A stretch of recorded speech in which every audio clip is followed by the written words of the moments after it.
चंद कलियां निशांत की चुनकर मुद्दतें महुए आस रहता हूँ। तेरा मिलना खुशी की बात सही, तुझसे मिलके ही उदास रहता हूँ। नमस्कार दोस्तों, मैं अजीत कुमार जवाहर नवोदय विद्यालय बाराबंकी कक्षा 9वीं आ का छात्र हूँ। अभी अभी मैंने जो 4 पंक्तियाँ बोली वो एक महान शायर शाहिर लुधियानवी जी की पंक्तियाँ हैं, जो कि अपने ज़माने के एक महान शायर और विद्वान हुआ करते थे। मैंने पिछले ही दिनों उनकी एक पुस्तक अपने विद्यालय की लाइब्रेरी से इशू कराई, जिसका नाम है शाहिर रचनावली। इसमें उन्होंने लगभग अपने जीवन की सारी शेरो शायरियाँ इसमें उन्होंने लिखी हैं और इसकी कीमत 400 रुपये है और इसमें लगभग 300 पेज हैं। इस पुस्तक में उन्होंने पर्यावरण, प्यार, मोहब्बत, दोस्ती, ईश्वर और सामाजिक कृतियों के ऊपर प्रकाश डाला है। उन्होंने इस पुस्तक में शेरो शायरी व गीतों और गज़लों के माध्यम से अपने जज्बातों को बयां किया है। उनके अल्फाजों में जो वो कहना चाहते थे, वो मंज़र, अगर हम इसको पढ़ेंगे तो वो मंज़र हमारे दिल के सामने, हमारे आँखों के सामने साफ साफ नज़र आएगा। उनकी 2 पंक्तियों को मैं आपके सामने पेश करना चाहता हूँ। इसे सुनने के बाद आप लगभग समझ जाएंगे कि इनके लिखने का तरीका कैसा था।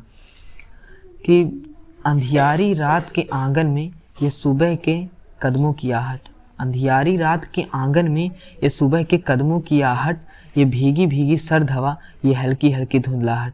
जी हाँ, ये इस पंक्तियों में बताना चाह रहे हैं कि कैसे एक अंधियारी रात से जब सुबह होने को आई है, तो उस रात के बाद जब सुबह होने वाली है, तो मंद मंद और भीगी भीगी सी हवा चल रही है, ठंडी ठंडी, और साथ ही साथ पूरे पर्यावरण में हल्की हल्की सी धुंधलाहट छा गई है।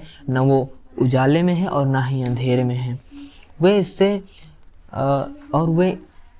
और अलग चल के उन्होंने अपने इस पुस्तक में कुछ लोकप्रिय गीतों को और शायरियों को भी रखा है, जैसे बाबुल की दुआएं लेती जा तुझको सुखी संसार मिले, मैके की कभी ना याद आए, ससुराल में इतना प्यार मिले। और इसके साथ साथ वे किसी भी धर्म को छोटा या बड़ा नहीं मानते थे। वे सभी धर्मों को एक समान मानते थे और मंदिरों और मस्जिदों को लेकर कोई बहस जैसी चीज़ नहीं होनी चाहिए, उनका ऐसा भी मानना था। इसलिए उनकी कुछ पंक्तियाँ मैं आपको सुनाना चाहूँगा। एक काबे में रहो या काशी में रहो, निस्बत तो उसी की बात से है। काबे में रहो या काशी में रहो, निस्बत तो उसी की जात से है। तुम राम कहो या रहीम कहो, मतलब तो उसी की बात से है। और ये मस्जिद है, ये बुतखाना है, चाहे ये मानो चाहे वो मानो। कि ये मस्जिद है, वो बुतखाना है, चाहे ये मानो चाहे वो मानो। मकसद तो दिल को समझाना है, चाहे ये मानो चाहे मानो।